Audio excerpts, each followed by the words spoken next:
The topic of my talk is WooCommerce versus the competition.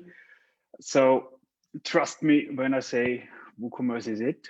So I could stop here, but I won't do this. Maybe I'm biased. To be honest, I am biased because I'm working with WordPress and WooCommerce for quite a long time already. I also worked with Shopify, so we do have Shopify clients as well, but I'm still Team WooCommerce. A quick introduction, so maybe for you, why I should listen. My name is Stefan Krajczar. I founded Foxbase, it's limited, and before that, I had a company which was called SK Consulting, like Beratung in German. It was very creative company name. And I started in 2013. I focused on e-commerce and online marketing. So for online marketing, we do mostly leads and sales. Before that, I was a project manager in international environment. So was with Amazon Process Management for it. And I did ERP rollouts from small, medium enterprises to corporate groups. So before I made the step into e-commerce, I already did a lot with ERP stuff. So I'm very familiar with all the processes behind e-commerce from an ERP point of view. As I mentioned, I work, like Martin mentioned, I work with WooCommerce since 2013. And please show mercy, I'm not a coder. I do some front-end stuff and things like that, but in the end, we work with coders, so we have coders in our team, but I'm not into PHP so deep. What we do in e-commerce is analysis and planning. So we also do cost calculation, contribution, margin calculation, conception, strategy, design, technical implementation, program, test rollouts, and so on. So in short, I build web shops with WooCommerce since 8 years. Before we start with some terms in e-commerce and with the comparison of the different shop systems, let me show you just quickly a few figures. So this is the e-commerce sales forecast from Statista. I'm pretty sure you know it. This forecast is a bit older. It's from, oh, no, it's already changed. It's a new one. Sorry for that. It's already with the impact of COVID. So they think we will have 3.6 trillion euro by 2024. And we will have like 4.6 billion customers in e-commerce. And this 4.6 billion customers have a yearly spend of like 750 to 780 euros. So this is quite important to also have an idea what the customer lifetime value is. We have a transaction volume per day per country. So you can see Germany is number 5, China is number 1. And that's it with figures. What we also should know is that the amount of people buying online. So according to a survey in Germany, it was 71% who bought online in the last 3 months. What I really think is fine or interesting, especially as we have Jaap on today, 35% of Dutch people bought food or groceries online. And that's quite an interesting niche. I consider myself totally as one of these customers, because I also do that. I only buy food, grocery online. I never go to a store. I just have no nerves for that. We also should keep an eye on m-commerce, mobile commerce. So about every second Austrian is used to pay mobile from 19 to 29. So that's quite an interesting figure. So what we should know when we compare shop systems is who are we selling to? So we have B2B, we have B2C. I'm pretty sure you all know what this means. Just a quick overview. B2B selling only to business clients. So we have to take care of value-added tax number, in German UID. So other companies within Europe buy tax-free. B2C online stores, they are kind of the classical things in online trading. You sell directly to the client, to the customer. There are some legal aspects to take care of, like GDPR and stuff like that. Otherwise, it could get expensive. D2C is quite a new term. It's direct to consumer. It's similar to B2C, but direct to consumer means that the manufacturer is directly selling to the end customer. This is kind of a new thing in the online world. You know, this like sales guys with their vacuum cleaner and stuff like that, and they also start to go online. So direct to consumer is a big thing, and we are also focusing on that currently. And then we have like B2B to C or B2X. So you have a shop which you use to sell to anybody, to customers, to businesses, and so on. So let me tell you something about the software as a service products which are available currently. So mostly people are thinking about Wix, Jimdo, Shopify. Yeah, there's all the other stuff as well, but I think these are the big three where you can build your online shop quite fast. What we experienced in the past, especially with Shopify, it's quite easy to build a shop quickly from scratch, but there are a lot of things you should know before building a shop. And Shopify obviously doesn't tell you, because Shopify is interested in getting your monthly fee, like how to build a shop, how to build trust and things like that. But that's not the biggest problem with Shopify. For me, the biggest problem is never build a house on rented ground.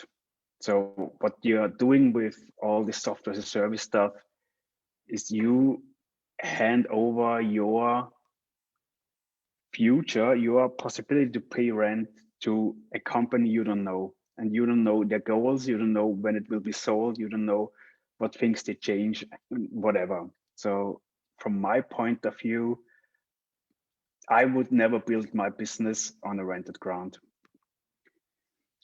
This rule also applies to marketing. Just a quick sidestep. Don't just rely on one single channel. Facebook is great for advertisers, but you have to keep in mind your account can be blocked, so whatever. So you should spread your channels. You should build your own email list. As affiliate marketers say, the money's in the list. So it's important to always think about this little sentence. So just don't build your house on rented ground. So let's talk about the quick and dirty ones, software as a service products. You're trapped. So you depend on their service. With Wix, for example, when I last checked out Wix for a client, you weren't able to change your design afterwards. Often you have no export functionality. We had this, for example, with a Jimdo shop, where you can export somehow your products, but not all product data. And this is kind of a problem if you want to change a shop system, or if you want to change some other things, or probably you just want to download your product list, change products, adapt something and import it back again. You might not be able to do this with like software as a service products. You have restricted functionality. We talk about this a bit later. You have restricted responsiveness. So most software as a service providers don't have fully perfect responsive or m-commerce shops. And this is quite a problem, especially when if you want to bring people to buy on their phone your products, and m-commerce is growing quite fast, so you should think about that. As you probably might know, Google, the core web vitals are more important in the future, and with a software as a service product, you don't have the option to change something. So it's hosted for you, it's in their cloud or whatever on their servers, and you can't do anything about the core web vitals. Probably you are also trapped with SEO. So for example, the URL structure with Shopify, when I checked it last time, all the blog pages were yourshop.com/pages/ the name of your page, and probably you don't want these pages in between. So you could change this with WooCommerce. You can almost change everything on WooCommerce, but you can't change this on software as a service products. And you always should think about GDPR stuff. It's not a problem with the mentioned products, especially Shopify stated that they are in Canada, as you might know, and the Privacy Shield issue, which is like a year ago, I think, is not an issue for Shopify clients. But if they would be in the United States, then this would be a problem. So what we have to think about is what about bulk prices? What about tracking numbers? What about features like you only need 20 euro more for free shipping? What about zip code related products? What about shipping matrix? What about multi-vendor? What about multi-language? What about, as Martin mentioned before, future ideas? Your client needs something, has an idea, and you just can't code this. So this is also a big feature of WooCommerce. You just can do everything you could imagine. So dropshipping. What I heard most last year, probably you are aware of this Austrian government funding, when they paid Viennese companies 75% of the web shops. Every third call I had was about, I want to build some dropshipping store and I import products from China and what so on. This just doesn't work, especially during the pandemic. The Chinese suppliers sometimes didn't send. There were a lot of problems. I also was involved in a dropshipping project with Shopify. It just didn't work. And this is one of the main features of Shopify, that dropshipping is built so easily.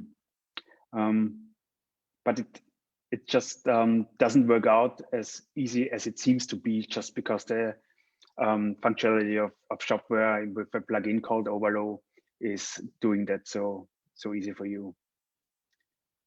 So Shopify is the bomb. Change my mind. I will do this. You know this guy, and I think most of us don't like this guy. But what Shopify did a few months ago was turning off a Trump store. I don't want to talk politics here.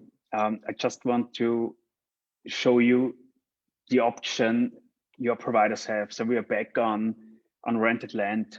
If for some reason your shop doesn't fulfill some needs, or you sell stuff your software as a service provider for some reason doesn't like anymore, they just could turn off your shop. And this couldn't happen if you have your shop on your own server, on your own cloud. From my point of view, when do you use Shopify? If you need a quick and dirty minimum viable product shop. So if you have no idea about coding, if you need a quick shop to test an idea, do some Facebook ads and just see if it works, then Shopify is good, to be honest. The quick and dirty dropshipping store, you could try this, especially with these plugins like Overload for AliExpress. This plugin enables you to take over products directly from AliExpress. There are even plugins where you can take over the reviews from AliExpress, so you could do some drop shipping stuff. But as I mentioned before, I wouldn't recommend to do this. And if you have no coding skills at all, you could work with a Shopify store. I would be interested in which systems you worked with. So I would be happy if you share the systems you worked with in the past or probably work with currently in the chat. So I would be thankful for some insights, which tools are used on the market. So there are a lot of tools. As you can see here, we have Oracle, we have Magento, we have SAP, Zencaster, whatsoever. There are a ton of web shops, but in the end, most of them are for larger clients and larger companies due to the costs. For example, Hybris. I think shopping is built on Hybris. For the smaller ones, Magento could work. PrestaShop is nice. WooCommerce, obviously. And here we see it's unfortunately there are no newer figures, but here we see the top 1 million sites, and WooCommerce is used at 25%, or was used back then in October 2019. Shopify was at 20% back then. And what I think, which is quite interesting, I did some Google Trends research, and you see that WooCommerce is the second interesting shop system. Shopify has won the race now. So Shopify is #1 currently. Magento is getting lower and lower in figures, and Shopware somehow is keeping its state. This wasn't always as it is now. So as we can see here, Magento was quite the leader for a long time. But when Shopify came up, Shopify changed everything. But so did WooCommerce. So WooCommerce was also quite fast growing. Shopware always lagged a bit behind, but you can see here, Shopify and WooCommerce do the race currently. We have some figures here, but I want have a quick look at it. So in B2B in Germany, WooCommerce has a market share of 4%, and Magento has 20%. Even Shopware has 14%. So I think that's some interesting figures. So it seems like in B2B shops, the complexity of the shops due to the amount of products, or maybe due to bulk prices and things like that, people tend to Magento or Shopware, where you have features like bulk pricing already on board from scratch. And also the WooCommerce database isn't perfect for bigger shops or for huge shops, because you only have one kind of post within the WooCommerce WordPress database. So everything is a post, a page is a post is obviously a post, a product is a post, an order is a post, and so on. And then you have a big amount of metadata, and this makes the database slow and full if it's very big. So this could be an issue on that. In Switzerland, WooCommerce isn't used at all. So according to the statistic, what I think is interesting, if we have a look at the Gartner quadrant, Adobe Magento is still the leader, but Shopify is a strong challenger. We see this on both sides. So I was thinking about changing to Shopware at some moment, because I had the feeling that it's hard to convince clients that WooCommerce is not just a plug and play tool used for simple WordPress websites. So you are able to sell your, I don't know, your marmalade, your jam, you cook yourself, so you can do quite big stores and nice thing with WooCommerce. But I think it was hard to convince clients that WooCommerce is quite capable. And then I was thinking about Shopware. The thing with Shopware was the updates of Shopware. So from 4 to 5, it was really a pain, and from 5 to 6 again. Why? They changed a lot of code. Like a year ago, you weren't able to get nice payment plugins because they still struggling with changing the codes. And this is something, even though WooCommerce is kind of a plugin, or actually is a plugin. So to be fully honest, WooCommerce isn't even really a shop system. So Magento is a shop system. Shopware is a shop system, but WooCommerce is a plugin. WooCommerce is a plugin for a blogging tool. So on first sight, it doesn't seem to be a good choice. But I never had this issue with WooCommerce. So WooCommerce just works. And also if there are major new releases, we never had issues. So from version 2 to 3, from 3 to 4, everything worked just fine. And with Shopware, it was totally different. Magento, pretty much the same thing. They had a core update from version 1 to 2. So you had to start from scratch again. On Magento is the only shop system where I had to work in the shell when we worked with it. For some reason, some updates and some stuff didn't work in the backend. So the programmer showed me then how he fixed it in the shell. And I was like, oh my God, why you have to work in shell? It was kind of crazy.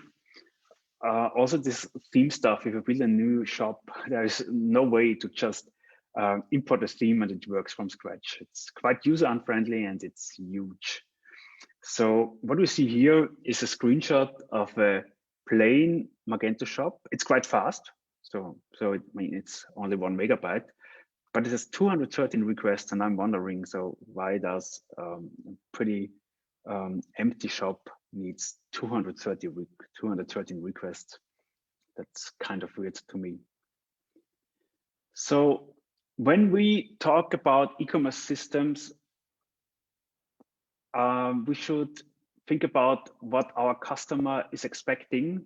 So what is the customer expecting and what is our client expecting? So they want an ease of use, successful customer experience. They want an impressive design. They want optimized display for mobile devices. They want nice functionalities, and more they want service and personalization.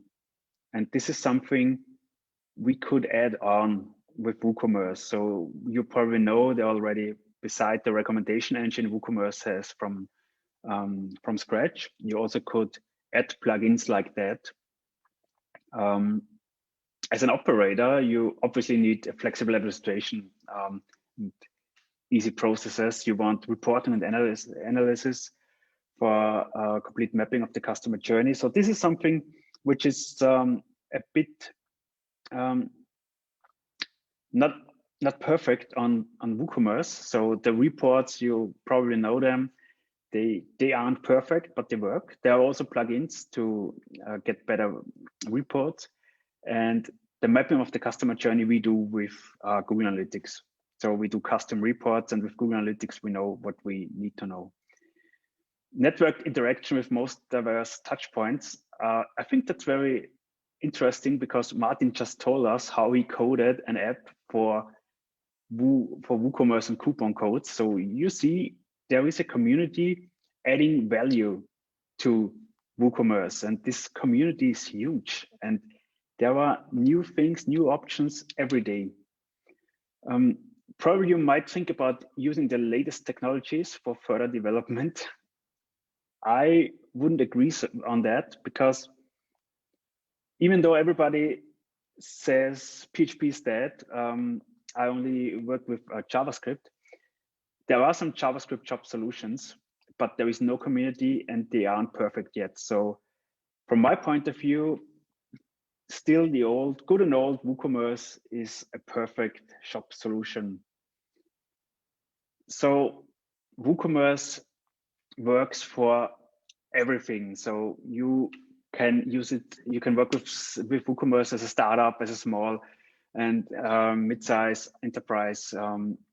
You have all the functionality you need. You can serve all kind of businesses and clients you need. It's budget friendly. It's the initial budget is usually not too big because it's quite easy to build a nice WooCommerce shop. Easy for us, yeah, obviously. The ongoing costs aren't expensive as well because it's open source. So think about SAP Hybris or one of the other bigger players. You have to pay license fees, and these license fees could be huge. You have selection model all in one versus best of approaches. So which options you already have in your tools. You can choose the forms of operation. So with WooCommerce, you can work on premise. You can host it somewhere, or you could also have it in the cloud. So available interfaces, as we heard before, REST API is perfectly working. Then you should think about program languages. So probably you prefer one. WooCommerce is PHP. And the thing with software updates. So this is something you really have to keep in mind, especially with shops and with GDPR. You have to update a lot, and you also have to inform your clients about the update. So this is something you have to calculate on ongoing costs. Also, when selecting an e-commerce system, you should think about the community. So when you have a problem when building a shop, you want to be able to Google it. Back in 2013, when I tested Magento, PrestaShop, Oxid, WooCommerce, I liked PrestaShop, to be honest. It was a very nice tool. I didn't know one of them, and I just tested all of them. And with PrestaShop back then, there was no community at all. So you were searching for something, some bugs, some whatever, some feature, and you weren't able to find it. And especially not in German, even though I don't care, it could be English as well. Probably this is an issue. So this is also something which is perfect on WooCommerce because the community is huge.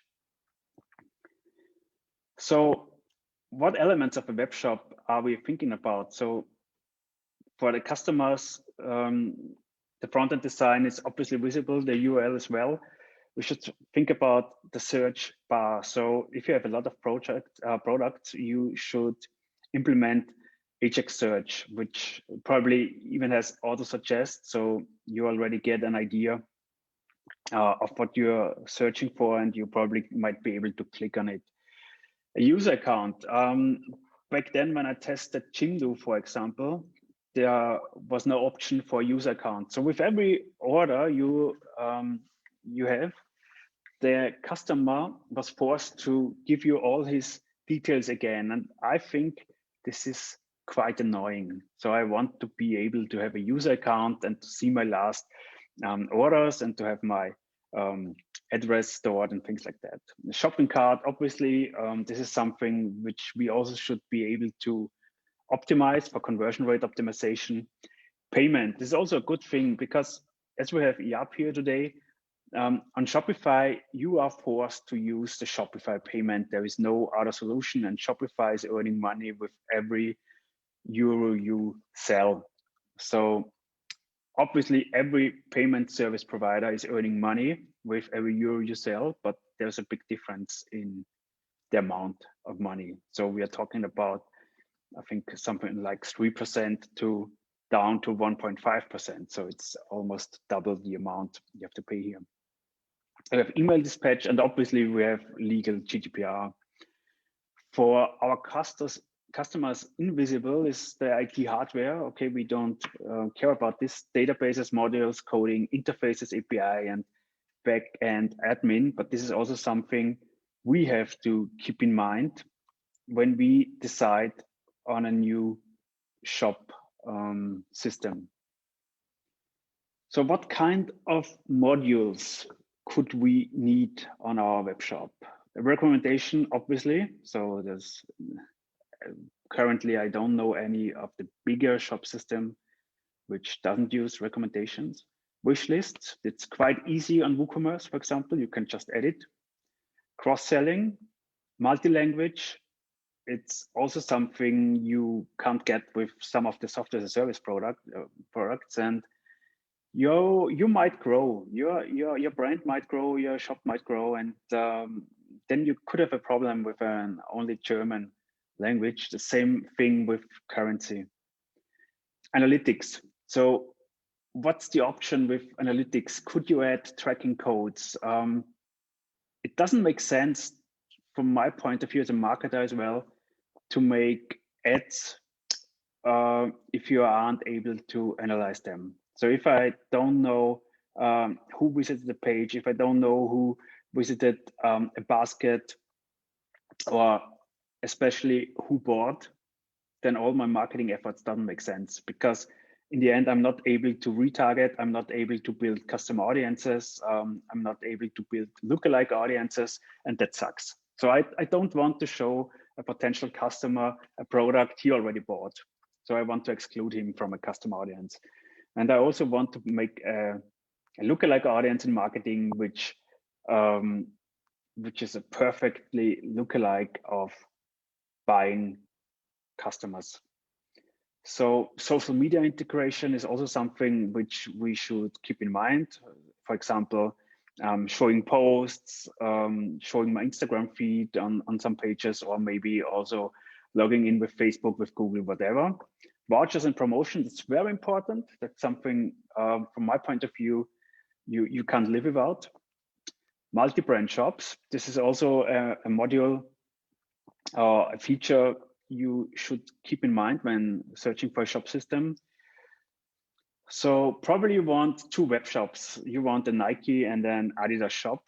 You could have one backend.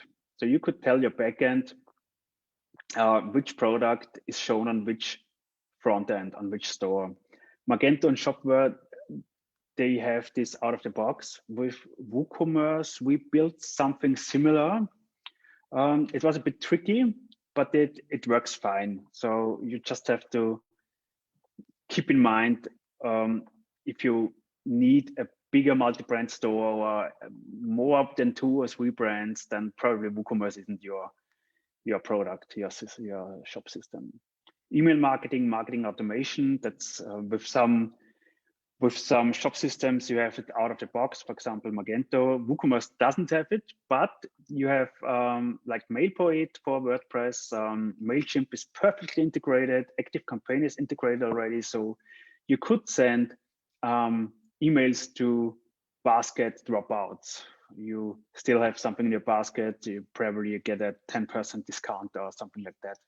And as I mentioned before, all this SEO, search engine marketing stuff and options.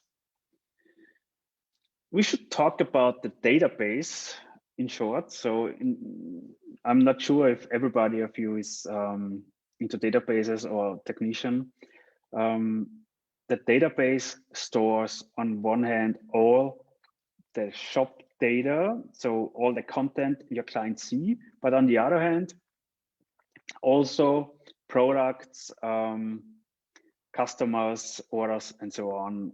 On WooCommerce, you only have one database. There are a lot of shop systems where you have splitted databases, and this is kind of better for shop systems. So if you have a database for products separated from a content database, your shop is obviously quicker. So when working with WooCommerce, you should keep an eye on that and optimize the database. So there are a lot of things like caching, deleting revisions of pages and things like that. So there are ways to make it quicker and better. You also have to keep an eye on interfaces. There are 2 kinds of interfaces. There are communication interfaces, which are passive and just share information like import, export of data. On the other hand, there are programming interfaces like the REST API, where you can add some functionalities or hand over information with ERP systems, with cache desks and whatever. So from my point of view, one of the most important things for WooCommerce is the community. So as you can see in this example, there are some quite stupid questions as well. But the community of WooCommerce, as I mentioned already, is huge, and you have an answer for all their questions. So if I remember back, I don't think I ever had a question where I didn't find a solution online. So as WordPress and WooCommerce is that common and that spread, there is pretty much someone who had the same issue you have already, and there is something you find when you're Googling. So are there any questions from your side?